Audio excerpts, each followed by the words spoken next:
Depois de quase 20 anos de guerra, 10 anos de inúmeras aventuras pelo Egeu e pelo Mediterrâneo, enfrentando monstros marinhos, sereias, bruxas que transformam homens em porcos, além de uma viagem pelo reino dos mortos, Ulisses finalmente volta para casa.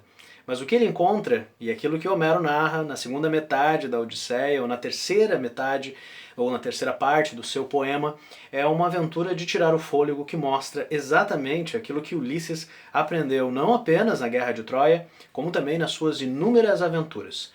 Como usar o seu intelecto, como usar a estratégia para vencer os seus inimigos. Eu sou Enéas Tavares, esse é o terceiro vídeo dedicado à Odisseia de Homero, no qual nós vamos discutir desde o canto 13 até o canto 24. Eu vou organizar esse vídeo, como os anteriores, em 3 partes. Num primeiro momento, nós vamos discutir quais são os principais temas presentes nessa terceira parte. Depois, de que modo a relação familiar e os reencontros familiares são essenciais para aquilo que Ulisses vai vivenciar nesse retorno algo acidentado. E por fim, vamos refletir um pouco sobre a importância desse poema. E porque Ulisses, diferente de Aquiles, é um personagem muito mais impactante para o imaginário ocidental, resultando em inúmeras releituras e recriações, tanto na literatura como também no cinema. No que diz respeito a essa terceira parte, lembrando que a Odisseia ela é constituída de 3 poemas, que alguns críticos sugerem que eram originalmente 3 poemas diferentes. O primeiro dedicado a Telêmaco, o filho de Ulisses e Penélope. O segundo, este sim, a respeito das aventuras de Ulisses e desses 10 anos que ele leva, partindo de Troia até retornar a Ítaca, até nós chegarmos a Ítaca, no qual nós não temos mais um poema de retorno, uma vez que Ulisses já retornou fisicamente à sua terra natal, ao seu reino, à sua ilha.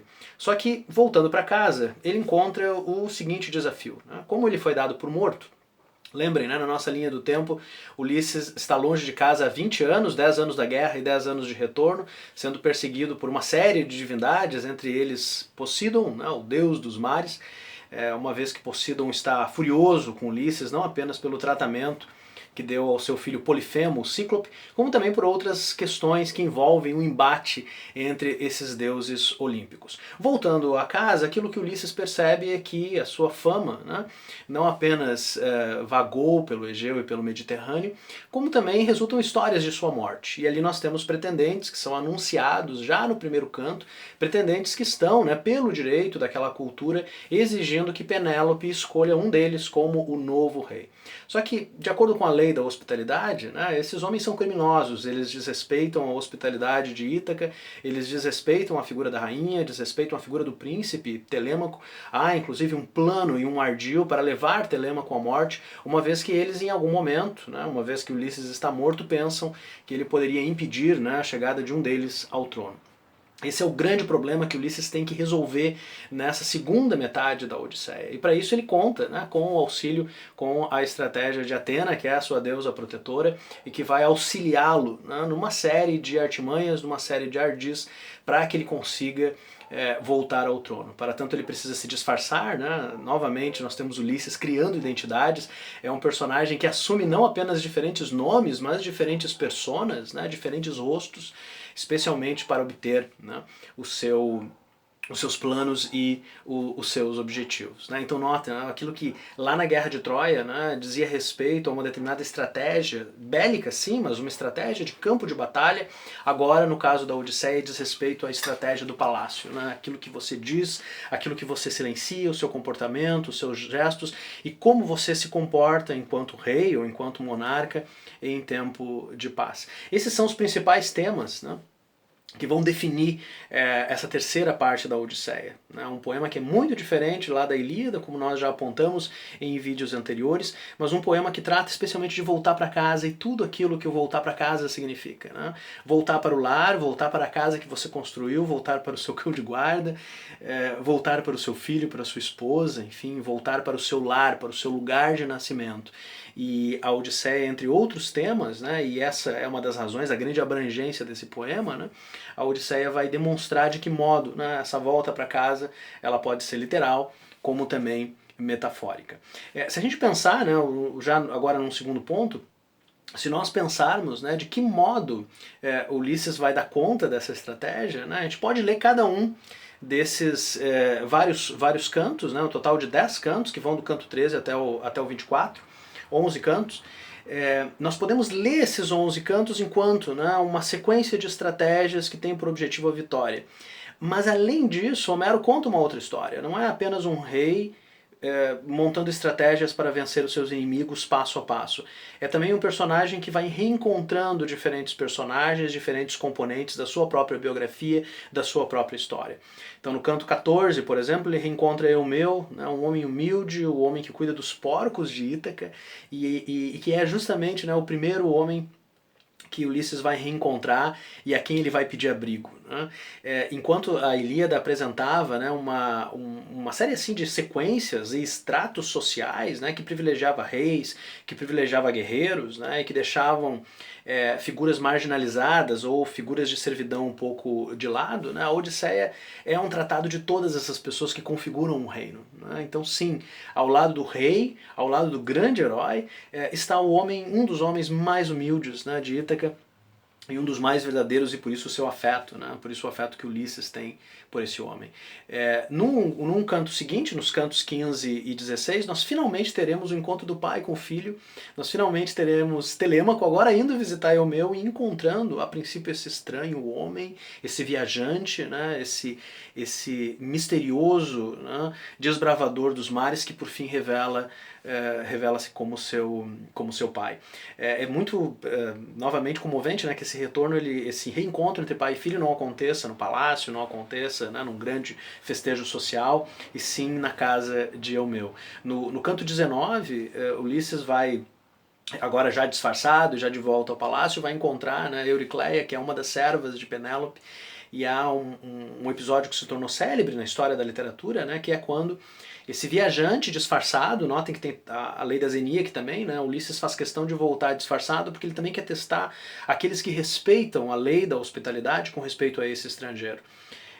Um dos rituais de hospitalidade diz respeito a lavar os pés, né, do viajante, é isso que Euricleia faz.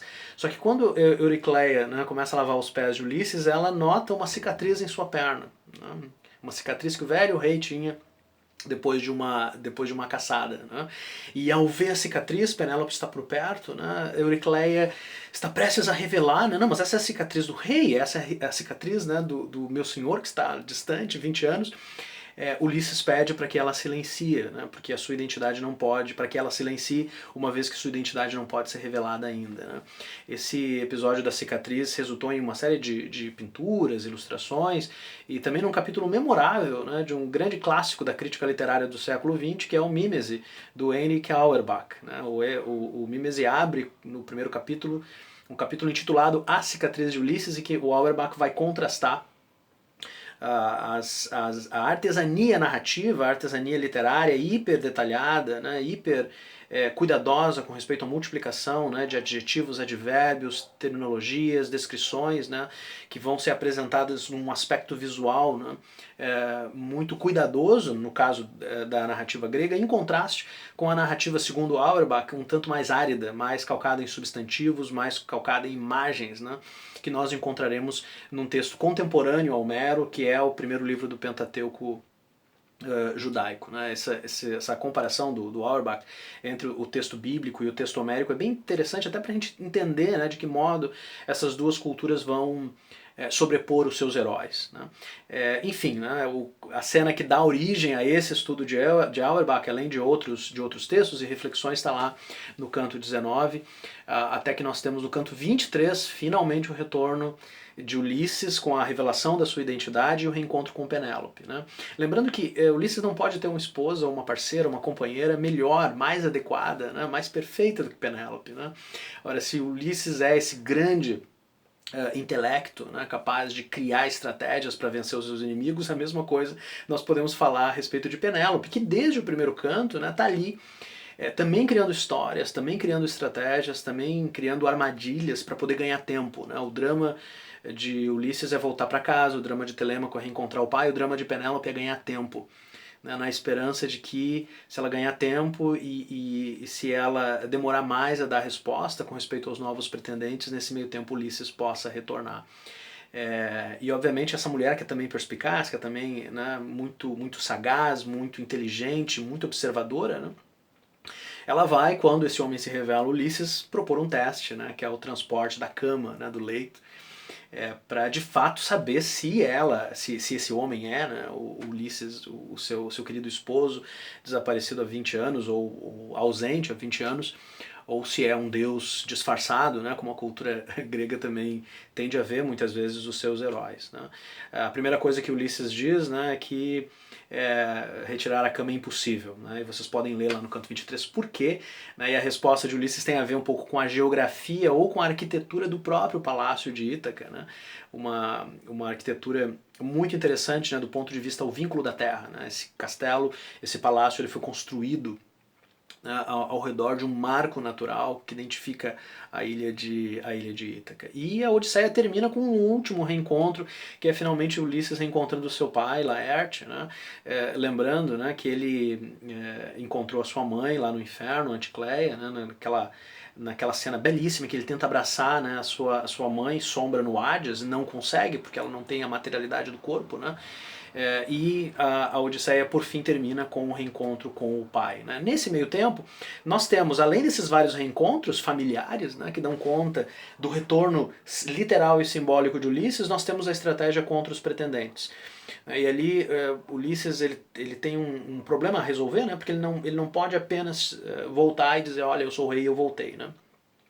Porque esses homens são traiçoeiros, eles são violentos, né, eles são conspiradores, e assim como eles já tentaram, né, armar um ardil para acabar com Telêmaco, eles podem fazer o mesmo com o rei.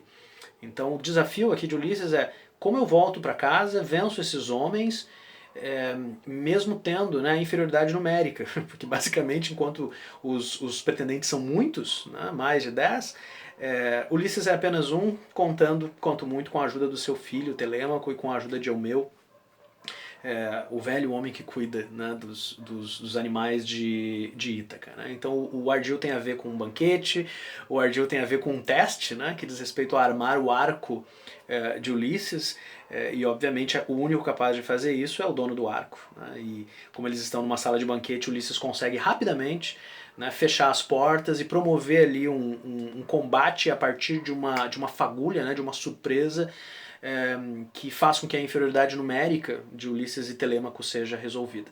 Alguns primeiros leitores pensam, né, poxa, mas se a lei grega dizia, né, que em caso de morte do rei, a rainha poderia e deveria escolher, né, um novo pretendente, por que Ulisses mata, né, violentamente todos esses homens? Né? A resposta a essa se o pedido deles está de acordo com a lei, né? Você, enquanto rainha viúva, tem que escolher um novo rei.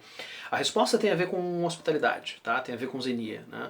O Ulisses pode rapidamente matar esses homens porque eles descumpriram a lei da zenia já há muito tempo, desde, né, os primeiros dias em que chegaram em Ítaca, e é baseado na lei da zenia que ele pode, no último canto, visitar também, né, essa é a menção, né, um poema sobre viagem que termina com Ulisses empreendendo uma nova viagem. Né, Ulisses tem esse espírito inquieto, né, que é incapaz de ficar num lugar por muito tempo, e finda com uma nova viagem que ele vai visitar as famílias, né, dos pretendentes para explicar quais foram as razões dessa punição contra eles, né? Uma vez que Ulisses, novamente, né, pensando de forma estratégica, teme que essas famílias possam, né, por uma razão de vingança, se unir e atacar Ítaca. Então, justamente para evitar isso, ele vai visitar cada uma dessas famílias para explicar, né, qual foi a razão da sua vingança, e a base dessa sua ação é a lei da hospitalidade, o desrespeito, o descumprimento, né, dessa norma, o comportamento ultrajante, né, e desrespeitoso desses pretendentes na cidade de Ítaca. Né, e com isso nós temos aí a conclusão, né, desse que é o primeiro grande poema do Ocidente, a Ilíada também é, né, mas contrastando, se nós pensarmos enquanto critério, né, aqui longe de dizer que um é melhor que o outro, né? São poemas diferentes, com qualidades diferentes, né? Mas se o nosso critério for um impacto na cultura posterior, inegavelmente a Odisseia é mais importante. Né? E nós vamos tentar nessa parte final do vídeo entender por quê. Né? E ela é mais importante porque vai receber mais releituras, vai receber mais criações, né? E sem sombra de dúvida, Ulisses é um personagem mais instigante para nós, público leitor, do que Aquiles era. Né? Vamos pensar que a Ilíada é um poema trágico, um poema grandioso, trágico na sua temática, né, ou um proto-trágico. alguns críticos que vão encontrar na Ilíada exemplares do que a gente vai começar a entender daqui a pouco nos próximos vídeos do que é a tragédia, que é o gênero, né, que vai surgir na Grécia alguns séculos mais tarde. A Ilíada é um grande poema, mas a Ilíada é um poema de guerra. Uma grande obra, né? Vamos pensar numa obra cinematográfica, um grande filme de guerra, com tudo que a guerra compreende. Né? A Odisseia, por sua vez, é um poema muito mais amplo, porque ele não é um poema apenas sobre homens, é um poema sobre mulheres. Né? Nós temos uma protagonista feminina aqui. Não é um poema só sobre guerreiros, é um poema sobre jovens, é um poema sobre velhos, é um poema sobre servos, é um poema sobre histórias fantásticas, né? De um mundo que nós não conhecemos ainda.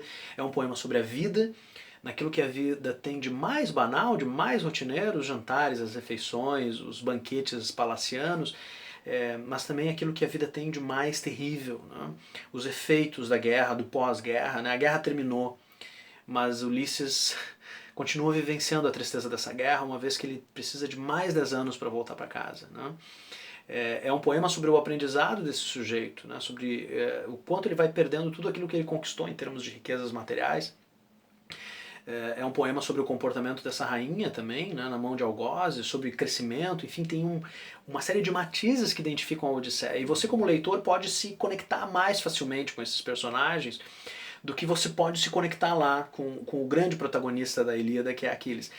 Esse aspecto é muito interessante, né, a conexão que nós, leitores, temos com esse poema. Né? Nós podemos nos conectar com Aquiles, sim, mas o drama de vou para a guerra disposto a morrer para garantir a imortalidade do nome faz menos sentido para a nossa sensibilidade. Né? Faz um sentido muito poderoso para o contexto lá de Homero, né? Mas pouquíssimos de nós estaria disposto a algo assim, né? Se eu não estiver errado. Né? É por isso que muitos leitores e leitoras, quando leem a Ilíada, eles se conectam menos com Aquiles e mais com Heitor, né? Porque o drama de Heitor está mais próximo de nós. Né? O Heitor é um pai, Heitor é um esposo, Heitor está protegendo a sociedade acossada, enfim, atacada. Né? E quando nós chegamos na Odisseia, nós temos um poema dedicado ao homem. E se lá na Ilíada a palavra central era Meines, né, era a ira divina, a palavra central que identifica a Odisseia é o homem. Né, esse homem que vai ser definido em todas as suas máscaras, em todas as suas faces. Né? Homero, enquanto poeta oral, essa é uma marca da poesia oral, ele vai usar uma série, né, de epítetos que para nós, leitores contemporâneos, às vezes eles são um pouco cansativos. Né? O Heitor, domador de cavalos, o Patroclo semelhante aos deuses, Aquiles de pés ligeiros. Né? Esses epítetos, que são esses elementos caracteriológicos, né, eles serviam originalmente, né, no texto original, no texto versificado, para marcar final de verso, para fechar verso, para servir de gatilho mnemônico. Então tem uma série de utilizações para esses epítetos que dizem mais respeito à arte do aedo e do poeta oral do que a uma artesania literária, textual, como nós estamos acostumados. Né? Mas eu falo isso para definir o epíteto, né, que ilustra Ulisses e que ilustra o comportamento desse personagem. Né? Que no original é polítropos, né, que é traduzido, a tradução do Jaime Bruna, por exemplo, que é a tradução que eu indico, numa primeira leitura da Odisseia, né, traduz por industrioso. Né? Outras traduções usam engenhoso, o homem de muitos ardis. Né? Com respeito ao Polítropos, eu gosto muito tanto da tradução quanto do texto pós-tradução do Donaldo Schiller, a tradução que eu já indiquei aqui num vídeo anterior, e vou deixar aqui novamente as indicações, né? Lembrando que a tradução do Donaldo respeita as 3 partes da Odisseia, é uma tradução em 3 volumes, Telemaquia, Retorno e Ítaca. E o Donaldo, lá no primeiro volume ainda, né, ele vai mencionar e vai explicar esse epíteto, polítropos, dizendo que a melhor tradução para ele é uma tradução literal. Né? É uma tradução multifacetado. Né? Teve alteração aqui na luz, tá? Acabou de desligar uma luz, mas eu não vou interromper o vídeo porque eu já estou na reta final. Tá? E a tradução que o Donaldo dá é multifacetado. Um homem de muitos caminhos, um homem de muitos ardis, um homem de muitas máscaras, um homem de muitas faces. E Ulisses é isso. Né? Ulisses é pai, é irmão, é esposo, é amante, contatando mulheres e homens que são igualmente multifacetados. e é por isso que esse poema ele vai dar conta aí de uma série de releituras, né? Uma das releituras mais célebres do século XX é o próprio Ulisses, do James Joyce, né? Em que o Ulisses vai jogar a ideia desse homem tentando voltar para casa para o drama de Leopold Bloom, né? Numa Dublin de 1904, no decorrer de um dia. Né? É uma leitura genial do Joyce, né? Em que ele vai dizer: nós somos Ulisses. Nós, a cada dia das nossas vidas, nós voltamos para casa. Quando nós lemos esse poema, indiferente da gente levar uma semana, um mês, 10 anos, ou um dia, nós somos Ulisses, né, nesse percurso de saída de casa e de afastamento das pessoas que amamos e de retorno. Eu finalizo aqui deixando duas indicações de filme que recriam, fazem o mesmo exercício do James Joyce. Um deles é E aí, meu irmão, cadê você? Que é uma comédia protagonizada pelo George Clooney e roteirizada e dirigida pelos irmãos Coen, um filme de 2000, que transforma as agruras, né, desse Ulisses como um presidiário, que ele e outros amigos fogem da prisão e eles estão tentando voltar para casa. E um outro filme que eu gosto muito, que é Cold Mountain, que é, por sua vez, né, inspirado no romance do Charles Fraser de 1997. O filme é de 2013, é um filme do Anthony Minghella, já falecido, né, o diretor do Paciente Inglês, o diretor do talentoso Ripley. E Cold Mountain, ou Montanha Gelada, que é o título do romance publicado aqui pela companhia, adapta a história da Odisseia para a Guerra Civil Norte-Americana. No filme do Anthony Minghella nós temos Jude Law fazendo esse norte-americano Ulisses, e nós temos Nicole Kidman fazendo Penélope, né? Enquanto esse sujeito vai brigar, vai batalhar na Guerra da Secessão e depois voltar para casa, ele é dado como morto lá, né? Nós temos essa Penélope, que é a noiva dele, né? Sendo perseguida, né? E sendo atacado por uma série de homens ali que estão tentando tomar o seu território. Então fica aqui a indicação, vou deixar o link para os trailers e também para os livros indicados. Com isso chegamos ao final dessa série de 3 vídeos que fazem parte do nosso curso de literatura greco-latina, e que teve por objetivo discutir, enfim, apresentar alguns dos principais temas da Odisseia de Homero. Muito obrigado a vocês que estão acompanhando os vídeos aqui no canal, obrigado a você que acompanhou mais de 20 minutos aqui desse vídeo, e fica aqui o meu grande abraço e o desejo de que vocês continuem se aventurando com a Odisseia, com a Ilíada de Homero. No próximo vídeo vamos fechar essa primeira parte do nosso curso, né, de literatura greco-latina com a Eneida de Virgílio. Um grande abraço.